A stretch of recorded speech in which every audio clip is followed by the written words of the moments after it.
আজকে একটা রান্না করে দুঃখের কথা কইতাম আইছি, বুঝছেন নি? দুঃখের কথাটা হলো এই যে প্রবাসীদেরকে নিয়ে, এই যে মনে করেন যে এখানের গু এখানে নেয়, ওইখানের গু ওইখানে নেয়। আসলে প্রবাসীদেরকে বিচার, এই প্রবাসীরা যে হয়রানির শিকার, একেবারে বাড়ির থেকে শুরু করি, বুঝছেন নি?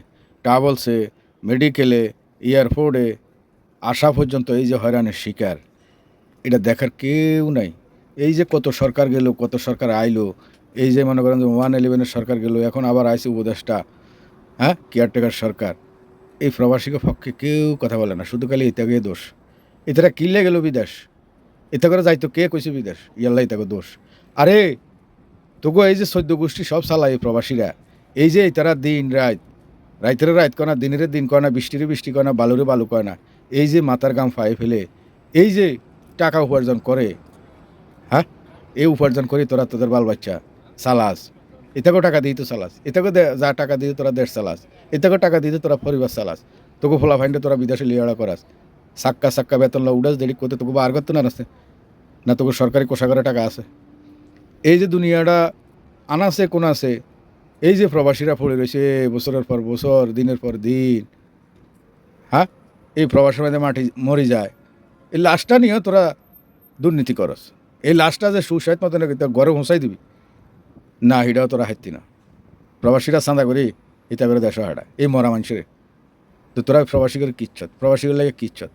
আবার ওই ঘোষণা দিয়ে বিআইপি লঞ্চ করছে। আরে বিআইপি লঞ্চ বানাইছিস কাল্লাই তো গোল্লাই তো বানাইছত না, প্রবাসীরা এখানে বই এক কাপ চা খায় মাংনা, টিয়া দিয়ে কিনে খান লাগে। কী করছে প্রবাসীদের লাগে? এই যে পাসপোর্ট করতে গেলে হরানি, এম্বাসি হরানি, কেউ নাই এদেরকে, এই হতবাগা করে দেখার মতো কেউ নাই, কেউ নাই। শুধু গেলে ইতারদেরকে ইতার গায়ে রক্ত শোষার মতো ইতা করে গেলে ইতার থেকে যত নিব, এতারা শুধু নিতেই পাগল। এই যে এয়ারপোর্ট দিই, এই যে প্রবাসীকে মাল চুরি হয়ে যায়, এই যে প্রবাসীগুলোকে অগাত্য গালাগালি, অবিচার, অন্যায় অপরাধ করে, তাকে বিচারা না, শুধু গেলে অন্যায় প্রবাসীরা অন্যায় করছে। দুই একটা বিচ্ছিন্ন ঘটনা থাকতেই পারে, তাই বলে কি এই যে প্রবাসীরা এই যে রেমিটেন্সগুলো দেশে যায়, নাহি তারা যেন ঘরবাড়ি করে, নাহি তারা যেন বিল্ডিং করে, নাহি তারা যেন পরিবার নিয়ে আসি আনন্দে আছে। হ্যাঁ, তোরা না দেশের টাকা আমাকেও টাকা দিয়া তোরা বিদেশে তোরা ঘরবাড়ি বানাস, বেগম ফাড়া বানাস, কার টাকা দিয়া? প্রবাসীকে টিয়া দিয়া। প্রবাসীকে যত সরকার গেল এই হতবাগাগর লাগা কোনো একটা সুযোগ সুবিধা করে নাই। এই যে ওয়াইজ অনার কার্ড, এই যে বিএমইটি কার্ড, এটি বানায় কি লাভ হইছ? হেতাও করে প্রতিবন্ধী হলে হেতাও প্রতিবন্ধী সন্তানেরা সুযোগ সুবিধা হইব, এটা নিয়েও কথা। এই হেতাও করে প্রবাসী করে প্রতিবন্ধী শিশু জন্ম করেন, এটারা কোনো চোর না ডাকাত? হ্যাঁ, এটারা না করো কার মাথার মাইতে বাড়ি দিয়ে টাকা লইয়া লাইছে। এটারা পরিশ্রম করে আল্লাহর রহমতে তাকে বাচ্চা কাচ্চা সুস্থ হইব।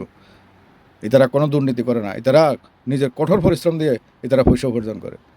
তো আমি আমার এই যত অডিয়েন্স আছেন, প্রবাসী আছেন, দেশ বিদেশে যারা আছেন, যারা আপনারা এই যে প্রবাসীদেরকে নিয়ে খেলা করেন, নাটক করেন, এগুলা বাদ দিয়ে আলান। দয়া করে ভবিষ্যতে যদি আপনারা এদের প্রতি যদি একটু নজর দেন, সুদৃষ্টি দেন। প্রবাসীরা আপনার কাছে কিচ্ছু চায় না, শুধু আপনাকে একটু হাসি চায়, দোয়া চায়। তাছাড়া তারা কয় না বলে আঙ্গুরে এটা দে, আঙ্গুরে হেটা দে, আর এটা করে যেন মনে করেন যে সম্মানের সহিত এয়ারপোর্ট দিয়ে যেন ফাসিংটা দেয়, এটাই দাবি, আর কিচ্ছু না। যদি এমন কোনো সদৃদয়বান ব্যক্তি আপনারা এই প্রবাসী কল্যাণে থাকেন বা আসবেন, দয়া করে এই তাকে প্রতি কোনো জুলুম অত্যাচার অবিচার করবেন না। দুই একটা ঘটনা যদি হয়েও থাকে, আপনারা ধরবেন অবৈধ যদি কোনো প্রবাসী অবৈধভাবে কোনো কিছু আনে, সেটা নিয়ে আপনারা প্রতিবাদ করেন, সেটা আইনানুগ ব্যবস্থা নেন। এতে কোনো সাধারণ প্রবাসীকে কোনো অভিযোগ নাই। দয়া করে আপনারা তাকে প্রতি অবিচার করবেন না। তাকে তো আল্লাহ ছাড়া আর কেউ নাই। তারা বিনা দোষে এই দেশে জেল খাটে আর মজা মারেন। আপনারা দেশহরি নাটক করেন, আপনারা দেশহরি এটার হেতার হন্দ দেন, এটাকেও দোষ সেটাকেও দোষ। এটারা কী ইচ্ছা আপনার করে? এটা করে আপনারা খুলুবাড়ি করছেন না, এটারা চুরি করছে, ডাকাতি করছে, ডাকাতিতে আপনারা দেশহরি করেন। তো আমার যত অডিয়েন্স ভাই বন্ধু আছেন, এই ভিডিওটা দেখে শেয়ার করবেন। আল্লাহ যেন তাদেরকে বুঝার তৌফিক দেয়, এই প্রবাসীদেরকে প্রতি যেন জুলুম অত্যাচার অবিচার যেন কেউ না করে। আমি সবার প্রতি উদাত্ত আহ্বান জানাই, যারা আপনারা প্রশাসনে আসবেন, প্রবাসী কল্যাণ মন্ত্রণালয়ের আন্ডারে বা এই এয়ারপোর্টের যারা সৎ হৃদয়বান ব্যক্তি আছেন, আপনারা এই যে দুই একটা আগাছা এদেরকে পরিষ্কার করে আপনারা ভালো মানুষ, যারা ভালো সৎ মানুষের প্রতি দয়া আছে, মায়া আছে, এদেরকে ওই স্থানটা দেন যেন প্রবাসীরা সম্মানের সহিত তারা ঘরে পুষতে পারে। আর এই চুরি ডাকাতি এটি বন্ধ করেন। আল্লাহ হাফেজ, সবাই ভালো থাকবেন।